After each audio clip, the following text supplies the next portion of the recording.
Olá pessoal, tudo bem com vocês? Me chamo Juliana L., sou estudante de licenciatura em Química do IFP Campus Cocal e sou estagiária na turma de vocês, sob supervisão da professora Karina. Estou fazendo esse vídeo para falar um pouquinho para vocês sobre modelos atômicos. Vamos lá? Para dar início, temos um questionamento. O que são modelos atômicos?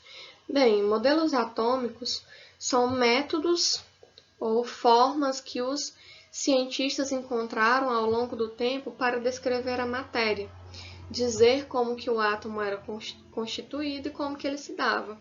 Os primeiros sinais sobre esses estudos eles se deram a partir do século IV a.C., com os filósofos gregos Leucipo e Demócrito, em que eles descreveram a composição da matéria como um átomo, que a matéria era constituída de átomos. E esses estudos eles se davam em fontes teóricas e não experimentais, tendo em vista que eles eram filósofos.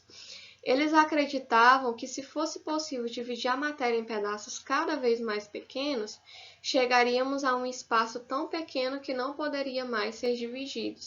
Um exemplo é uma folha de papel em que você começaria a rasgá-la, chegando um tempo em que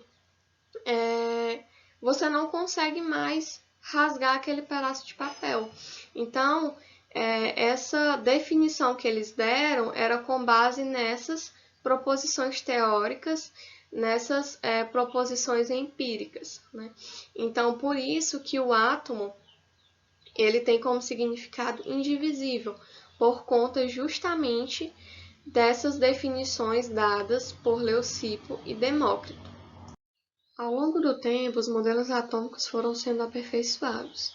Em 1808, John Dalton chegou à conclusão de que os átomos realmente existiam e que possuíam as seguintes características. Tudo o que existe na natureza é composto por partículas extremamente pequenas, denominadas átomos, e que o átomo é uma esfera maciça, indestrutível e indivisível, assim como já afirmavam os filósofos Leucipo e Demócrito.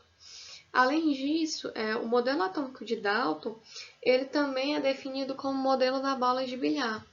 Por quê?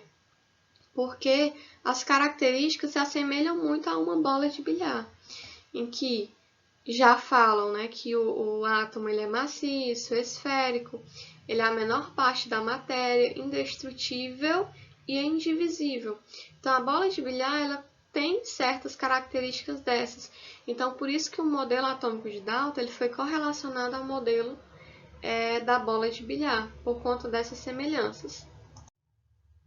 Já o modelo de Thomson, que foi elaborado posteriormente, em 1897, em que Joseph John Thomson fez um experimento com raios catódicos e conseguiu identificar partículas com cargas negativas, que ele denominou de elétrons. Então, como que o átomo ele era formado, levando em consideração que o átomo era neutro. Então, ele designou que o átomo era uma esfera carregada de partículas positivas, onde estariam submersas partículas negativas, que é o que nós podemos ver aqui. O átomo, de acordo com o modelo de Thomson, era uma esfera, certo? Em que era carregada positivamente, temos aqui o sinalzinho do mais, em que sobre essa esfera carregada positivamente, nós tínhamos submersas as partículas negativas, que são os elétrons. Então, esse modelo ficou até conhecido como pudim de passas, porque os elétrons eles estariam realmente submersos ali, que seriam as passas, né, dentro de um pudim, por exemplo. Cerca de 15 anos após, Ernest Rutherford propôs um novo modelo, em que, após experimentos realizados com polônio, propôs que os átomos seriam um imenso vazio, em que um núcleo ocuparia uma pequena parte, enquanto os elétrons circundavam na eletrosfera, que é o que nós temos aqui. Nós temos um núcleo pequeno, ocupando uma pequena parte do átomo, em que nele estão contidos os prótons e nêutrons, E circundando o núcleo, nós temos a eletrosfera, que é onde estão os elétrons. Então, Rutherford mencionava que esses elétrons eles circundavam, né, giravam ao redor do núcleo, que é o que até nós podemos comparar com o sistema planetário, que o nosso sistema solar, por exemplo, os planetas giram ao redor do Sol. Então, Rutherford colocou que os átomos eles funcionavam basicamente da mesma forma, em que os elétrons circundavam e giravam ao redor do núcleo. Por isso que o modelo de Rutherford é também chamado de sistema planetário, por conta dessa semelhança. Anos depois, em 1913, Niels Bohr aperfeiçoou o modelo de Rutherford.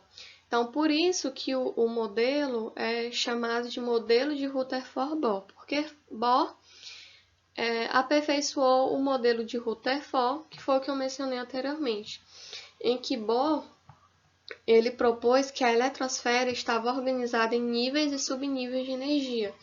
Então, neste modelo, nós não tínhamos mais os elétrons circundando, que nem a forma planetária, né, ao redor do Sol. Mas agora nós tínhamos níveis e subníveis de energia. Então, ele organizou a eletrosfera de uma outra forma, em que aqui nós temos o núcleo, novamente composto por prótons e nêutrons, e aqui nós temos as camadas eletrônicas, níveis e subníveis de energia.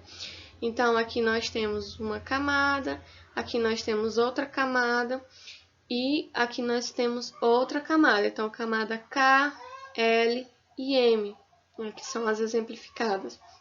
Então, cada camada suporta uma quantidade X de elétrons e cada camada tem uma quantidade máxima de energia. Então, por isso que são chamadas de níveis e subníveis de energia. Cada camada ela tem uma quantidade de energia específica. Então, foi assim que Niels Bohr definiu seu modelo. Fazendo uma comparação da evolução dos modelos atômicos, nós temos todos eles aqui dispostos. Que nós temos o modelo da bola de bilhar de John Dalton, esfera maciça, indivisível. Nós temos o modelo de Thomson, pudim de passas, em que temos uma esfera carregada positivamente, que temos elétrons submersos nessa esfera. Nós temos o modelo de Rutherford, modelo planetário, em que os elétrons circundam ao redor do meu núcleo. E aqui nós temos o modelo de Rutherford-Bohr, um modelo quântico chamado, em que nós temos os elétrons na eletrosfera organizados em níveis e subníveis de energia. Então, é isso o resumo que eu trouxe para vocês. Espero que vocês tenham compreendido um pouco melhor, né? Tenham sanado possíveis dúvidas que vocês tenham em relação a esse conteúdo. Até mais e bons estudos!